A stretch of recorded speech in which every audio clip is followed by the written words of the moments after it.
membawa beragam atribut seperti bendera, spanduk, dan poster. Ratusan guru madrasah berunjuk rasa di depan gedung DPR Jakarta Pusat pagi tadi. Sejumlah tuntutan disuarakan, yaitu peningkatan kesejahteraan dan perlakuan hak yang sama dengan guru lainnya, yakni diangkat menjadi pegawai pemerintah dengan perjanjian kerja atau P3K. Menurut massa, tuntutan yang diajukan dianggap wajar karena mereka ikut berkontribusi mencerdaskan kehidupan bangsa. Akibat aksi unjuk rasa ini, arus lalu lintas di sekitar gedung DPR sempat tersendat. Siap Bapak Ibu? Saya ingin Tertipu, puluhan emak-emak di Probolinggo, Jawa Timur menggerebek rumah seorang wanita pengelola investasi bodong.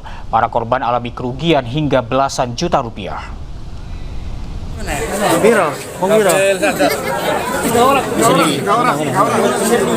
Puluhan warga yang mayoritas emak-emak menggerebek sebuah rumah di Desa Pakuniran, Kabupaten Probolinggo, Jawa Timur. Satunya. Ada orang tadi yang salahnya. Masa mendesak wanita berinisial NH, salah satu koordinator aplikasi, untuk segera mencairkan bonus yang dijanjikan. Aksi sempat memanas, namun beruntung anggota Polres Probolinggo datang ke lokasi. Dan kita juga akan melakukan pendalaman dan koordinasi secara intensif juga dengan JPU dan ahli untuk melihat apakah aplikasi ini terdaftar dalam OJK. Sebelumnya diketahui puluhan emak-emak mendonasikan uang mereka untuk investasi di aplikasi online. Deposit mereka bervariasi dari ratusan hingga belasan juta rupiah dengan bonus yang menjanjikan. Hingga kini terduga pelaku masih diperiksa secara intensif di Mapolres Probolinggo. Dari Probolinggo, Jawa Timur, Hana Purwadi Anyus melaporkan.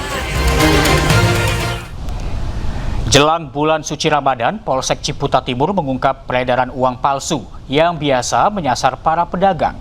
Dari pengakuan pelaku, dirinya mendapatkan uang palsu melalui media sosial.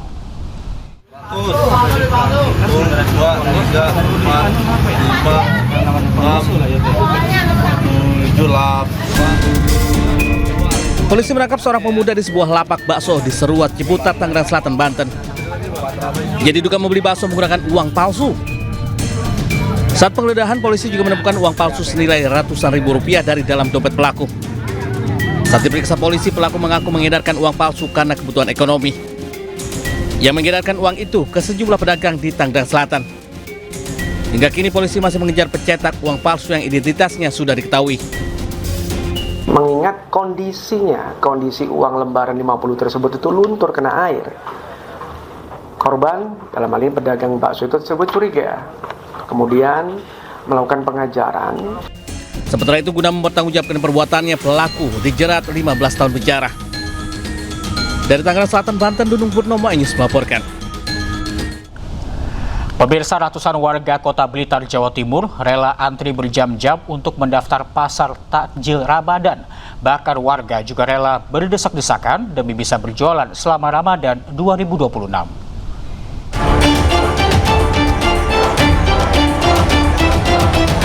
Ratusan warga Kota Blitar, Jawa Timur antri di kantor Disperindak demi bisa mendapat tempat berjualan di pasar takjil Ramadan 2026. Mereka antri berjam-jam hanya untuk mendapat nomor undian. Bahkan banyak warga menunggu sejak pukul 6 pagi. Namun sayang, pihak Disperindak hanya menyediakan 150 stand saja. Sehingga banyak warga yang kecewa karena tidak kebagian nomor undian untuk mendapatkan stand jualan. Nggak lolos. Padahal udah antri dari jam berapa? Jam 7 Pak. Kecewa nggak Mas? Sedikit sih Mas, karena sudah Bapak pengennya niatnya kan pengen berhasil gitu jualan di takjil. Kita undi karena hanya tersedia 150 stand. Nah, nanti yang tidak dapat akan kita coba untuk ada beberapa tempat yang bisa dimanfaatkan. Pasar takjil di Kota Blitar akan dilaksanakan mulai awal Ramadan. Pemerintah sendiri telah menyiapkan 3 lokasi, yakni halaman Pasar Templek, halaman Pasar Legi, dan Jalan Kenanga Kota Blitar. Dari Kota Blitar, Jawa Timur, Yoyo Agustanyus melaporkan.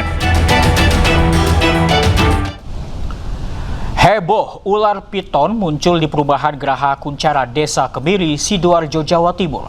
Proses evakuasi berlangsung dramatis karena ular berusaha menyerang saat akan ditangkap.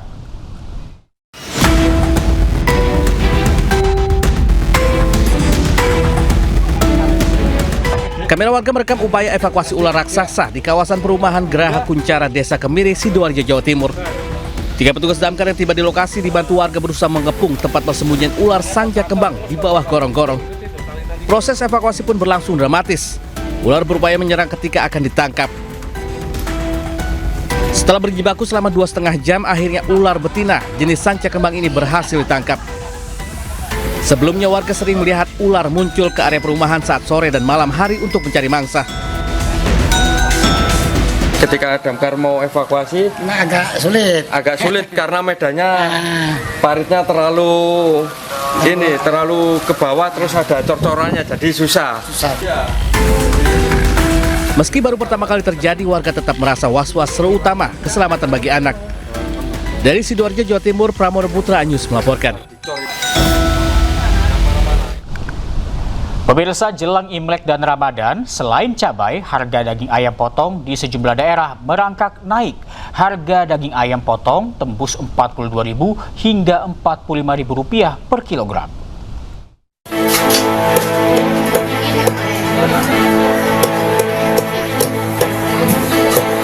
Mendekati perayaan Imlek dan Ramadan, harga daging ayam potong di pasar tradisional kota Surabaya terus merangkak naik. Kini harga daging ayam potong tembus Rp42.000 per kilogram yang sebelumnya kisaran Rp38.000. Meroketnya harga daging ayam menyebabkan omset pedagang menurun drastis karena sepinya pembeli. Rata-rata pembeli saat ini hanya membeli setengah kilogram saja. Para pedagang pun hanya mampu menjual 60 kg daging ayam potong per hari. Sudah seminggu ini, harga 42 itu sudah seminggu ini. Ya jelang Ramadan Imlek ini kan barengan. Ini bisa naik lagi atau gimana Bu? Bisa naik lagi. Biasanya sampai angka berapa penjualannya? Ya pengaruh Mas. Gimana? Biasanya beli 1 kilo, beli setengah kilo. Kenaikan harga daging ayam potong juga terjadi di Kuningan, Jawa Barat. Harga daging ayam potong meroket tajam jadi Rp45.000 per kilogram dari sebelumnya hanya Rp30.000. Para pedagang pun mengaku penjualan daging ayam potong menurun drastis.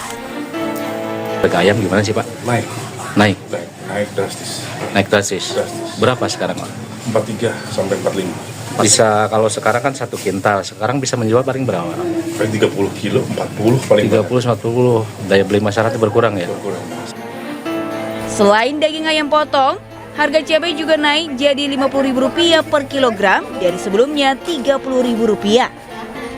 Kenaikan harga sembako ini diprediksi akan terus terjadi hingga memasuki bulan Ramadan. Pedagang dan masyarakat berharap pemerintah segera melakukan upaya stabilisasi harga agar daya beli kembali normal. Dari Surabaya, Jawa Timur dan Kuningan, Jawa Barat, Tim Liputan iNews melaporkan. Jelang perayaan Tahun Baru Imlek, Pasar Cikini, Jakarta Pusat kebanjiran pesanan parsel Imlek berisi makanan atau barang pecah belah. Harga parsel dijual bervariasi, mulai dari Rp500.000 hingga Rp3 juta.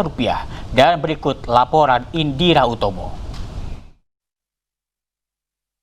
Perayaan Imlek yang tinggal menghitung hari atau akan jatuh pada tanggal Selasa 17 Februari 2026 kian mendapat sambutan hangat dari masyarakat. Salah satunya adalah dengan memberikan parsel kepada kerabat ataupun sahabat terdekat. Dan saat ini saya sudah berada di kawasan Pasar Cikini, Jakarta Pusat yang memang banyak menjual parsel, salah satunya dialokasikan untuk Hari Raya Imlek. Dan di sini di sebelah saya bisa dilihat ada beberapa contoh parsel. Yang pertama ini isinya gelas dan juga piring kecil, dan kemudian ada juga parsel di sebelahnya yang berisikan makanan-makanan ringan. Dan jenis-jenis parsel ini juga dibuat berdasarkan permintaan dari banyaknya masyarakat yang akan merayakan Hari Raya Imlek. Dan saat ini saya akan berbincang dengan salah satu penjual yang mendapatkan pesanan dari konsumen. Selamat siang Bapak. Selamat siang. Ya, Bapak boleh diperkenalkan dengan Bapak siapa? Boleh, dengan Ahmed. Bapak, untuk penjualannya menjelang Hari Raya Imlek yang akan datang minggu depan seperti apa? Ya, seperti yang kita lihat sekarang gitu kan, masih banyak pesanan, terus banyak permintaan dari customer gitu kan. Istilahnya kita juga bikinnya nggak lama-lama gitu kan, harus cepat-cepat gitu kan, sebentar lagi gitu waktunya. Untuk harga yang paling murah berapa, Pak? Untuk harga yang paling murah di sekitaran 500.000. Yang paling mahal berapa, Pak? Paling mahal di sekitaran 3.500.000. Untuk omsetnya berarti menjelang Imlek ini apakah naik? Alhamdulillah naik semua. Untuk yang paling murah itu biasanya isinya apa, Pak, parcel? Kalau yang paling murah di pecah belah itu paling isinya ada cangkir-cangkir semacam ini. Kalau kue-kuenya ya semacam gini, ada yang contohnya gitu ya di depan gitu. Terima kasih Bapak. Ya, itu tadi merupakan salah satu perbincangan saya dengan penjual yang memang mendapatkan pesanan dari customer menjelang Hari Raya Imlek. Para pedagang pun optimis menjelang Hari Raya Imlek bahwa pesanan nantinya akan semakin meningkat. Dari Jakarta, Indira Utomo, Pandu Priyo, iNews melaporkan.